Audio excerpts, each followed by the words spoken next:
நம்முடைய முதலமைச்சர் அண்ணன் தளபதி அவர்களுடைய பிறந்த நாள்.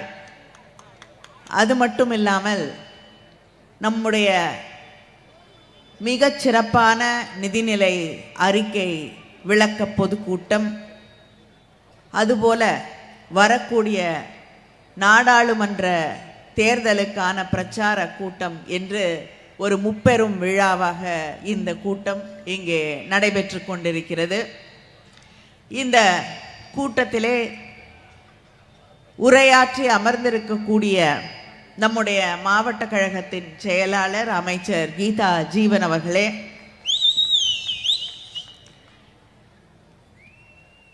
இதற்கு முன்னால் மகளிர் அணி கூட்டம் நடைபெற்றது. இந்த கூட்டத்துக்கு வருவதற்கு முன்னால் அது மகளிர் மாநாடா என்று கேட்கக்கூடிய அளவிற்கு அந்த கூட்டத்தை நடத்தி காட்டினார் நம்முடைய மார்கண்டேயன் அவர்கள். இந்த கூட்டம் இது மாநாடா அல்லது கடல் அலைகளா என்று கேட்கக்கூடிய அளவிற்கு ஒரு கூட்டத்தை கூட்டி காட்டி இருக்கக்கூடிய சட்டமன்ற உறுப்பினர் மார்கண்டேயன் அவர்களே, எந்த மேடையாக இருந்தாலும் தன்னுடைய முத்திரையை பதிக்க வல்ல நம் அன்பிற்கும் மரியாதைக்கும் உரிய அண்ணன் நாஞ்சில் சம்பத் அவர்களே,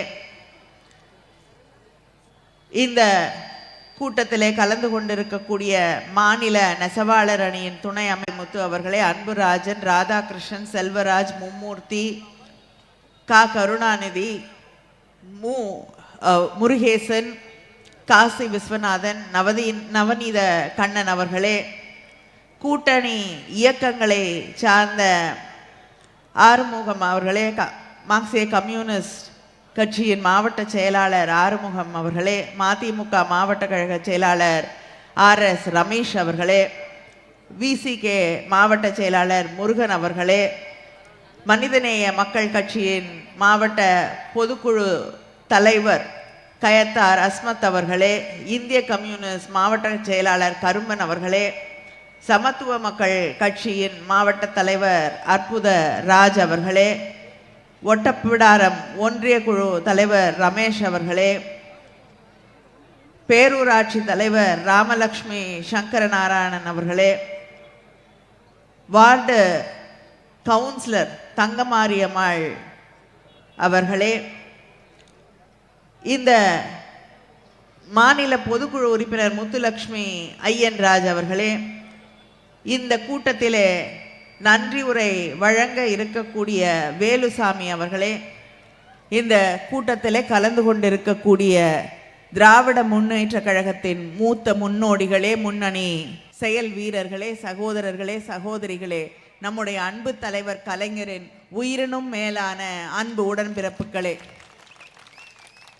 உங்கள் அத்தனை பேருக்கும் என்னுடைய நன்றியை, வணக்கத்தை இங்கே நான் தெரிவித்துக் கொள்கிறேன். இங்கே பேசியவர்கள் எல்லாம் நம்முடைய முதலமைச்சர் அண்ணன் தளபதி அவர்களுடைய சாதனைகளை இங்கே எடுத்து சொல்லி இருக்கிறார்கள். நம்முடைய இயக்கத்தின் திராவிட முன்னேற்ற கழகத்தின் மக்கள் பணிகளை, சாதனைகளை எடுத்து சொல்ல ஆரம்பித்தால் அது ஒரு முடிவற்ற பட்டியலாகத்தான் நீண்டு கொண்டே போகும். தலைவர் கலைஞர் அவர்கள் காலம் தொட்டு மக்களுக்கு என்னென்ன தேவை என்பதை மக்கள் கேட்பதற்கு முன்னால் புரிந்து கொண்டு செய்து தந்த தலைவர் கலைஞர் அவர்கள். அது விவசாயிகளுக்கு இலவச மின்சாரமாக இருக்கட்டும், விவசாய கடன் ரத்தாக இருக்கட்டும், பெண்களுக்கான சுய உதவி குழுக்களாக இருக்கட்டும், அத்தனை திட்டங்களை மக்களுக்காக உருவாக்கி தந்த தலைவர் கலைஞர் அவர்கள். அந்த தலைவர் கலைஞர் அவர்களின் ஆட்சியின் நீட்சியாக இன்று ஆட்சியை நடத்தி கொண்டிருக்கக்கூடிய நம்முடைய கழக தலைவர் அண்ணன் தளபதி அவர்களுடைய ஆட்சியிலே தொடர்ந்து மக்களுக்கான திட்டங்கள், மிக முக்கியமாக சொல்ல போனால் இந்த பக்கம் இருக்கக்கூடிய சகோதரிகளுக்கான பல்வேறு திட்டங்களை ஒவ்வொரு நாளும் செய்து கொண்டு இருக்கக்கூடிய முதலமைச்சர் தான் நம்முடைய முதலமைச்சர் அண்ணன் முத்துவேல் கருணாநிதி ஸ்டாலின் அவர்கள். இத்தனை சாதனைகளை செய்வது மட்டுமில்லை, எத்தனை தடைகளை இடைஞ்சல்களை தாண்டி அந்த கொள்கை பிடிப்பை விட்டுவிடாமல் இத்தனை சாதனைகளை செய்து கொண்டிருக்கிறார் என்று நாம் எண்ணி பார்க்க வேண்டும். மத்திய அரசு, ஒன்றிய அரசாங்கம், பாஜக ஆட்சி தமிழ்நாட்டுக்கு ஜிஎஸ்டி வரி வசூலித்து எடுத்துக்கொண்டு செல்கிறார்கள். ஆனா தமிழ்நாட்டுக்கு தர வேண்டிய பங்கீட்டு தொகையை தருவதில்லை. எப்படி இந்த பகுதியில் பிரிட்டிஷ் ஆட்சியிலே இங்கே இருக்கக்கூடிய அரசர்களிடமெல்லாம் வரி வசூலித்து எடுத்துக்கொண்டு போய் பிரிட்டனிலே குவித்ததோ அதே போல இன்று ஒன்றியத்திலே இருக்கக்கூடிய ஆட்சி மாநிலங்கள், அதுவும் குறிப்பாக பிஜேபி ஆட்சியிலே இல்லாத அந்த மாநிலங்களை எல்லாம் மிரட்டி அவர்களிடம் இருந்து ஜிஎஸ்டி தொகை வரி என்று வாங்கி கொண்டு போய் அங்கே குவித்து வைத்துக்கொண்டு உத்தரப்பிரதேசம் போன்ற மாநிலங்களுக்கு வாரி வழங்கிவிட்டு நமக்கு கிள்ளி தருவதற்கு கூட மனம் இல்லாமல் இன்று செயல்பட்டு கொண்டிருக்கிறார்கள். இங்கே அந்த பிரிட்டிஷ் அரசாங்கத்தை எதிர்த்து குரல் கொடுத்து போராடிய நம்முடைய வீரபாண்டிய கட்டபொம்மனை போல மத்தியிலே இருக்கக்கூடிய ஒன்றிய பிஜேபி ஆட்சியை எதிர்த்து குரல் கொடுத்து கொண்டிருக்கக்கூடிய தலைவர் தான் நம்முடைய அண்ணன் தளபதி அவர்கள்.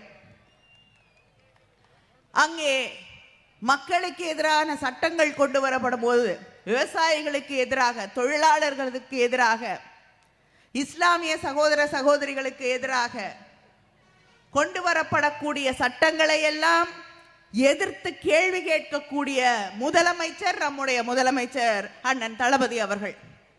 இந்த கேள்விகளுக்கெல்லாம் பதிலாக அவர்கள் நமக்கு நிதி நெருக்கடியை உருவாக்கி கொண்டிருக்கிறார்கள். இங்கே இருக்கக்கூடிய அமைச்சர்கள் மீதெல்லாம் வழக்கு தொடுத்து கொண்டிருக்கிறார்கள். எந்த மிரட்டலுக்கும் நாங்கள் அடிபணிய மாட்டோம், தலைவர் கலைஞரின் பிள்ளைகள் நாங்கள் என்று அண்ணன் தளபதி அவர்கள் தொடர்ந்து பாஜக ஆட்சியை, ஒன்றியத்திலே இருக்கக்கூடிய மோடி அவர்களுடைய ஆட்சியை எதிர்த்து குரல் கொடுத்து கொண்டிருக்கிறார்கள். எந்த பிரச்சனை வந்தாலும் நீங்க எந்த அளவுக்கு நிதியை முடக்கினாலும் அதை பற்றி எங்களுக்கு கவலை இல்லை. வெள்ளம் வந்தது, அந்த வெள்ளத்திலே சென்னையிலும் சரி, நம்முடைய மாவட்டத்திலும் சரி, திருநெல்வேலியிலும் சரி மக்கள் பாதிக்கப்பட்டார்கள், விவசாயிகள் பாதிக்கப்பட்டார்கள், மீனவர்கள் பாதிக்கப்பட்டார்கள். எத்தனையோ வீடுகள் மழை வெள்ளத்தில் பாதிக்கப்பட்டு இடிந்து விழுந்தது. சென்னைக்கு ஒன்றிய டிஃபென்ஸ் மினிஸ்டர் ராஜ்நாத் சிங் அவர்கள் வந்து பார்த்து விட்டு சென்றார்கள். இங்க யார் வந்தா? நிதி அமைச்சர் நிர்மலா சீதாராமன் அவர்கள் வந்தார்கள். வந்து எல்லா இடத்தையும் சுத்தி பார்த்துட்டு ஒரே ஒரு கேள்வியை கேட்டாங்க. என்னன்னா, கோயிலை சுத்தி ஏன் சகதியா இருக்கு, அழுக்கா இருக்கு? ஏன் அங்க பூஜை பண்ணிட்டு இருக்கக்கூடியவருக்கு சம்பளம் அதிகமா கொடுக்கல? இதுதான் அவருக்கு இருந்த அக்கறை. அவருக்கு எப்பொழுதுமே மணிப்பூர்ல நடக்கக்கூடிய கலவரங்கள், அங்கே பாலியல் வன்முறைக்கான பெண்களை பற்றி கேள்வி கேட்டா அதுக்கும் அவங்களுக்கு தெரிந்த பதில் ஒரே ஒரு இனத்திலே இருக்கக்கூடியவர்களுக்கு ஏற்பட்ட அவமானங்கள் என்று தான் நினைத்து கொண்டிருக்கிறாரே, அதை எதிர்கேள்வியாக பதிலாக வைப்பது. அதே போல இங்கே வந்து மக்களுடைய துயரங்களை, வலிகளை, அவர்கள் படக்கூடிய பாடுகளை பார்த்துவிட்டு அவருக்கு இருந்த அக்கறை, கோயிலை சுற்றி மழையில எல்லாம் அடிச்சிட்டு போது கோயிலை சுற்றி நிற்கக்கூடிய சகதியை பற்றி கேள்வி கேட்கிறார். கேளுங்க, பரவாயில்ல, உங்களுக்கு எதில் அக்கறை இருக்கோ கேளுங்க, எங்களுக்கு அதை பற்றி பிரச்சனை இல்லை. இங்கிருந்து கிளம்பி போய் இத்தனை அமைச்சர்கள் வந்தார்கள். பிரதமர் இப்பெல்லாம் தமிழ்நாட்டிலேயே தான் இருக்கார். எதுக்கு பிளேன் எடுத்து போறாருன்னே தெரியல. நேற்று தமிழ்நாடு, நாளைக்கு தமிழ்நாடு, அடுத்த வாரம் தமிழ்நாடு, போன வாரம் தமிழ்நாடு. எத்தனை தடவை வந்தா என்ன? தினம் இங்கேயே நீங்கள் குடிமாறி இங்கேயே இருந்தால் கூட வாக்கு விழப்போவதில்லை. இங்கே இருக்கக்கூடிய மக்கள் உங்களை ஏற்றுக்கொள்ள போவது இல்லை.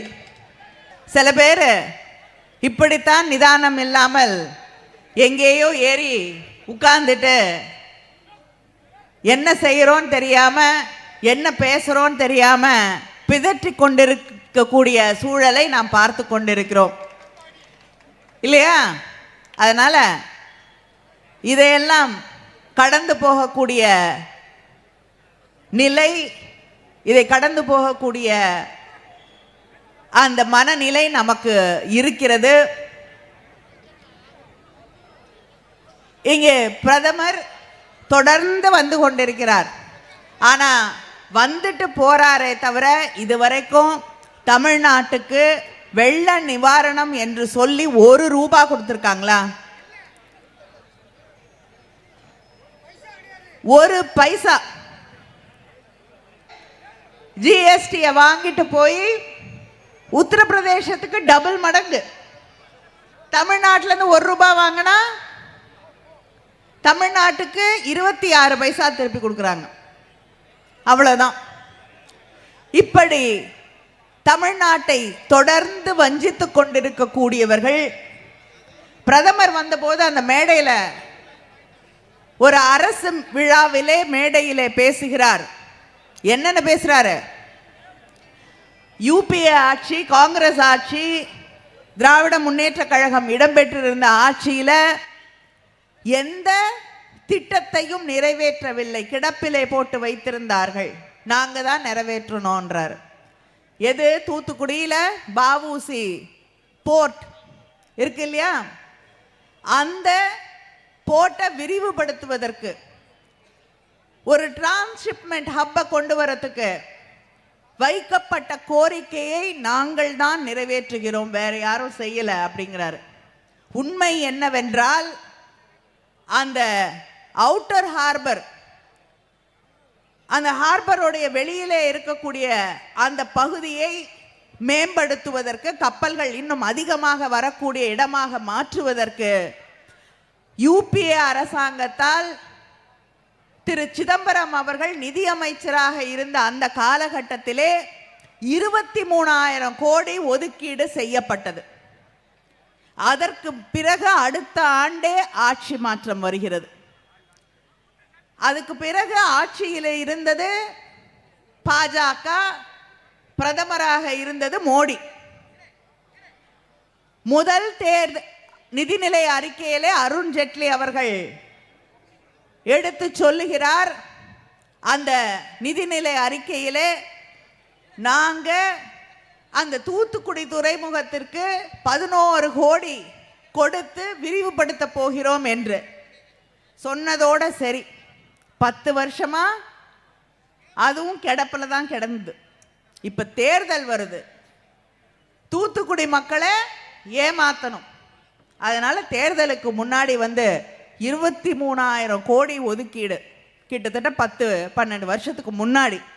ஆனா அதே திட்டத்துக்கு இப்பொழுது 7,000 கோடி கொடுத்து அடிக்கல் நாட்டி இருக்கிறார் இந்த நாட்டின் பிரதமர் அவர்கள். இதுதான் அவர்கள் தொடர்ந்து மக்கள் முன்னாடி வைக்கக்கூடிய பொய் பிரச்சாரம், போலி பிரச்சாரம், பொய் வாக்குறுதிகள். உங்களுக்கு சொல்லி தெரிய வேண்டிய அவசியம் இல்லை. கேஸ் சிலிண்டருக்கு மானியம் கொடுக்குறேன்னாங்க. இன்னைக்கு 1000 ரூபாய்க்கு மேலே கேஸ் சிலிண்டர் விற்குது. பெட்ரோல் டீசல் விலை நினைச்சு கூட பார்க்க முடியாத அளவுக்கு ஒவ்வொரு நாளும் ஏறிக்கிட்டே போகுது. இப்படி அது மட்டும் இல்லை, தேர்தலுக்கு முன்னாடி சொன்னாங்க எல்லார் அக்கௌண்ட்லேயும் 15 லட்சம் வரும்னு. இதுவரைக்கும் வரல. ஆனால் நம்முடைய முதலமைச்சர் அவர்கள் தேர்தலுக்கு முன்னால் தலைவர் கலைஞர் எப்படி சொன்ன பொழுது யாரும் நம்பலையோ, இலவச வண்ண தொலைக்காட்சி பெட்டி தரேனாங்க. எப்படி கொடுக்க முடியும் அப்படின்னு கேட்டாங்க.